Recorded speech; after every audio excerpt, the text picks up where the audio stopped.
नमस्कार साथियों, स्वागत है आपका मेरे YouTube चैनल स्मार्ट स्टडी में। और बहुत अच्छे तरीके से अपन आगे बढ़ रहे हैं साथियों। जो अपना पार्ट 2 है वो बहुत अच्छे तरीके से बढ़ रहा है और आपका परफॉर्मेंस और आपका जो रिस्पॉन्स है वो बहुत अच्छा मिल रहा है साथियों।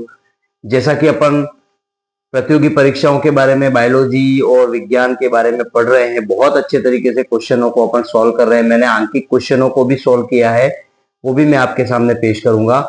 और अपन यहाँ पर एलडीसी सॉरी लैब असिस्टेंट भर्ती जो है उसके लिए अपन ने सीरीज चालू की है, उसमें भी अपन जल संबंध के बारे में पढ़ रहे हैं। जल का जो पादपों के प्रति जल का जो व्यवहार होता है उसके बारे में पढ़ रहे हैं साथियों। तो चैनल को सब्सक्राइब करना ना भूलें, लाइक कीजिए और बेल आइकन को दबाइए और शेयर कीजिए साथियों।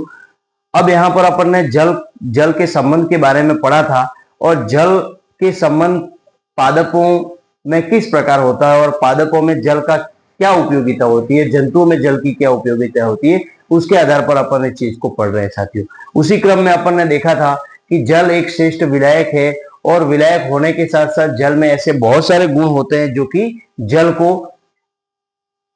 सबसे महत्वपूर्ण पदार्थ बनाते हैं, जिसमें ध्रुवीय प्रवृत्ति है, संसर्जन एवं आसंजन बल होता है। उसके बाद इसका मेल्टिंग पॉइंट या जो बिंदु होता है, संघनन बिंदु, वो बहुत हाई होता है। तो ये कुछ बातें हैं जो कि जल को बहुत ही उपयोगी बनाते हैं, पानी को बहुत ही, जैसा कि मैं बार बार कह रहा हूं साथियों कि अन्य ग्रहों पर पानी की उपस्थिति नहीं है तो वहां पर जीवन भी संभव नहीं है। तो इस तरह की जो बातें हैं उसका पूरा का पूरा मीनिंग जो जल की उपयोगिता या महत्वपूर्ण बातों पर जाता है। इसी क्रम में अपन ने जल के संबंधित कुछ बातें, विसरण, उसके बाद साथियों अपन ने पारगम्यता के बारे में पढ़ा था।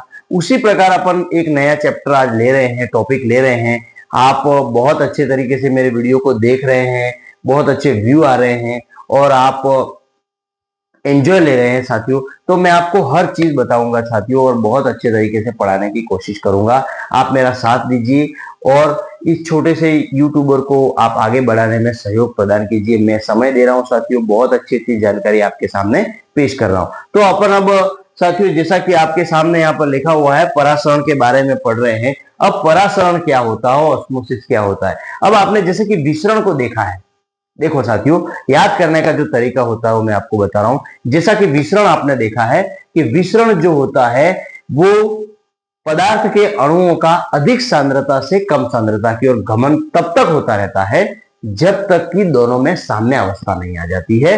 दोनों विलयनों या दोनों गोलों में एक समान अणु सांद्र और दोनों में सांद्रता की जो इक्विलिब्रियम है, साम्य अवस्था जो है वो स्थापित नहीं हो जाती है, तब तक ये गमन होता रहता है।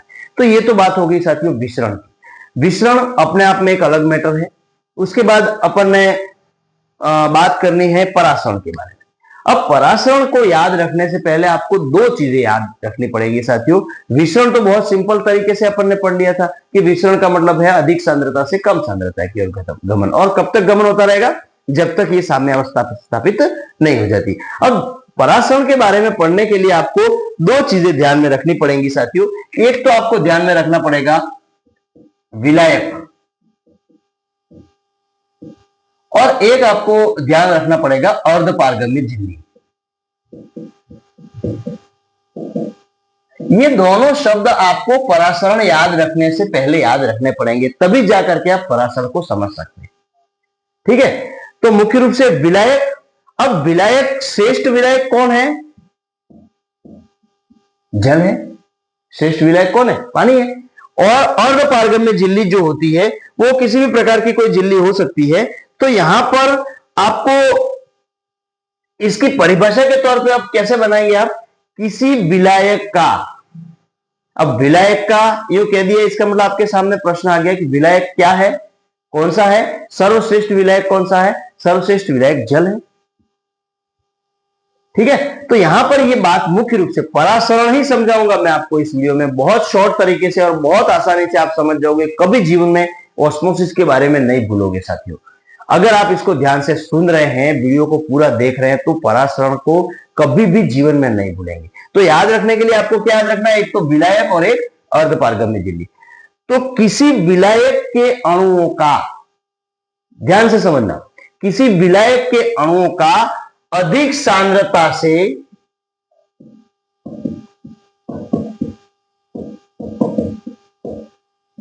कम सांद्रता की ओर, किसी विलायक के अणुओं का अधिक सांद्रता क्षेत्र से कम सांद्रता क्षेत्र की ओर अर्धपारगम्य झिल्ली द्वारा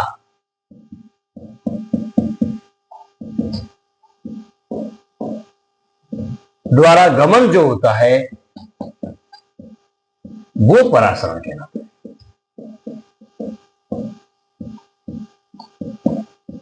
परासरण कहलाता है। समझा इस बात को? Very easy. लेकिन आपको ध्यान से समझना पड़ेगा साथियों कि विसरण अलग मैटर है, परासरण अलग मैटर है। परासरण में अपन को विलायक के अणुओं का अधिक सांद्रता से कम सांद्रता की ओर गमन अर्धपारगम्य झिल्ली द्वारा होता है, और ये कब तक होता रहेगा?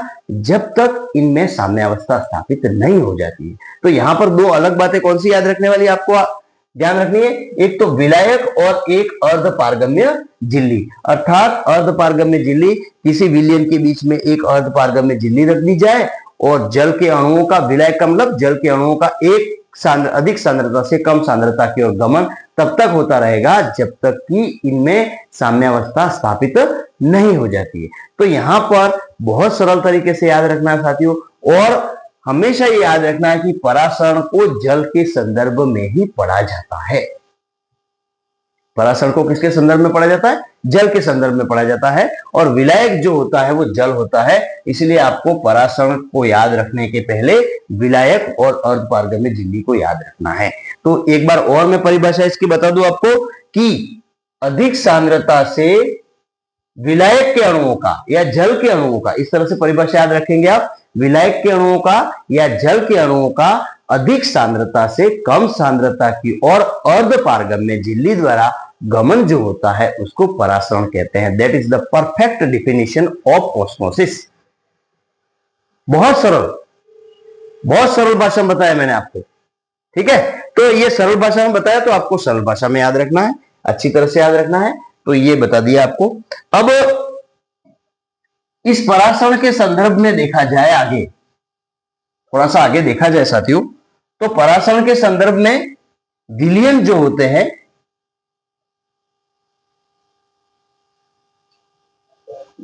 कोशिका के अंदर पाया जाने वाला जो पदार्थ होता है इसको कोशिका रस कहते हैं। अगर पादपों की बात की जाए तो कोशिका रस के संदर्भ में विलयन 3 प्रकार के होते हैं। विलयन कितने प्रकार के होते हैं? 3 प्रकार के होते हैं साथियों। विलयन कौन कौन से होते हैं? एक तो उच्च परासरणी, ये किसके संदर्भ में पढ़ रहे हैं? कोशिका रस के संदर्भ में उच्च परासरणी या अति परासरणी विलयन। दूसरा अल्प परासरणी विलयन।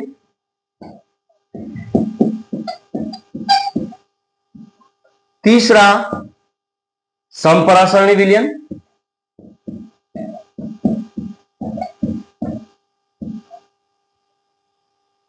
तो ये 3 प्रकार के विलयन आपके सामने हैं। कोशिका रस की तुलना में परासरणी विलयन जो होते हैं वो 3 प्रकार के होते हैं, उच्च परासरणी या अति परासरणी। इस प्रकार के विलयन में सांद्रता कोशिका रस की सांद्रता की तुलना में अधिक होती है। विलयन की सांद्रता कोशिका रस की तुलना में अधिक होती है।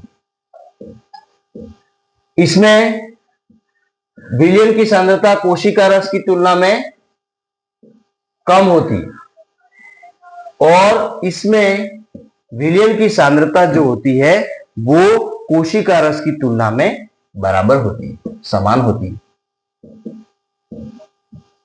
बराबर होती है। तो यहां पर आप इस चीज को समझे साथियों कि अपन परासरण को 3 भागों में बांट सकते हैं, अल्प परासरणी, उच्च परासरणी और समपरासरणी। तो समपरासरणी का मतलब होता है कि कोशिका द्रव्य जो होता है, कोशिका रस जो होता है, इसकी तुलना में अगर जल के अणुओं का परासरण देखा जाए अगर ज्यादा है तो उसको अपन कहेंगे अधिक या उच्च परासरणी या अति परासरणी। अल्प परासरणी, अगर विलायक के अणुओं का सांद्रता कम है तो उसको अपन अल्प परासरणी कहते हैं। और समपरासरणी, अगर कोशिका रस की तुलना में जल के अणुओं की जो सांद्रता है वो बराबर है तो उसको अपन समपरासरणी विलयन कहते हैं। अब ये तो हो गया आपके परासरण के प्रकार हो गए, मतलब ये विलयनों के प्रकार हो गए। अब आता है आपके सामने दो प्रकार के परासरण के प्रकार हैं, जिसको अपन अंतःपरासरण परासरण के प्रकार, परासरण के प्रकार। अब ऑस्मोसिस कितने प्रकार का होता है, परासरण कितने प्रकार का होता है, तो यहां पर साथियों अंतःपरासरण, अंतःपरासरण और दूसरा होता है बहिःपरासरण। दोनों प्रकार के परासरणों को आपको अच्छी तरह से समझना है।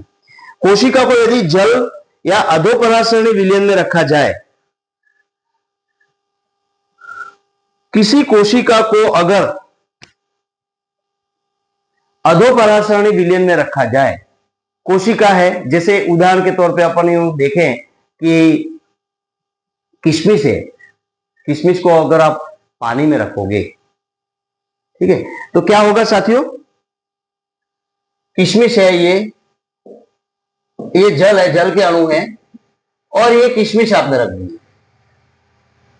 किशमिश में क्या है, यहां पर विलयन जो है वो अधिक सांद्र है विलायक का, और यहां पर ये जो कोशिका रस है वो अधिक सांद्र है।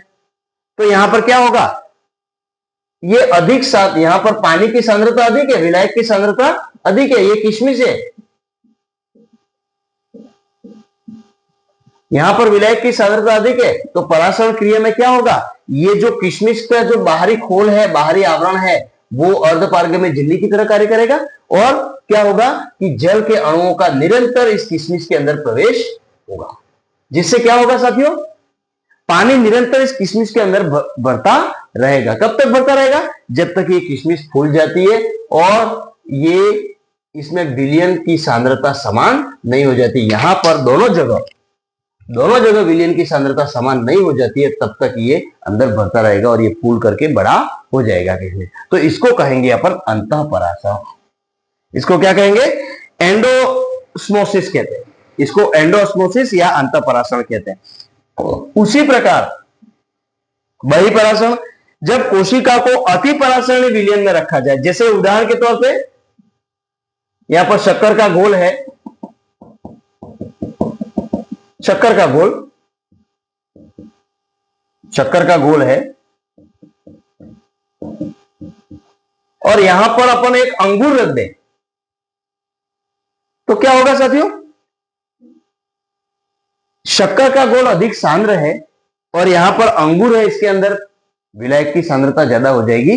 तो अंगूर के अंदर से जो जल के अणु हैं वो बाहर इस विलयन में निकल जाएंगे और अंगूर क्या हो जाएगा, पिचक जाएगा। तो इसको अपन कहेंगे बहिःपरासरण। इसको क्या बोलेंगे साथियों, बहिःपरासरण बोलेंगे। तो परासरण की क्रिया दो प्रकार से होती है, अंतःपरासरण और बहिःपरासरण। अंतःपरासरण और बहिःपरासरण, जिसको एंडोस्मोसिस और एक्सोस्मोसिस कहा जाता है। तो ये दोनों क्रियाएं आपको ध्यान रखनी है। उसके बाद परासरण क्रिया अपन पढ़ तो रहे हैं साथियों, लेकिन परासरण क्रिया का क्या इंपॉर्टेंस है, क्या महत्व है, उसके कुछ बिंदु आपके सामने मैं रख रहा हूं। सॉरी, परासरण क्रिया द्वारा मूल रोमों द्वारा जल का अवशोषण होता है। पहली बात देखो, ये बहुत इंपॉर्टेंट चीज है, मूल रोमों द्वारा जल का अवशोषण होता है परासरण क्रिया द्वारा, ठीक है। दूसरा, पादपों में एक कोशिका से दूसरी कोशिकाओं में जल का स्थानांतरण एक कोशिका से दूसरी कोशिका में किसके द्वारा होता है, परासरण क्रिया द्वारा होता है। उसके बाद परासरण द्वारा तरुण कोशिकाओं में वृद्धि होती है, जो छोटी छोटी कोशिका होती है वो वृद्धि करके बड़ी होती है।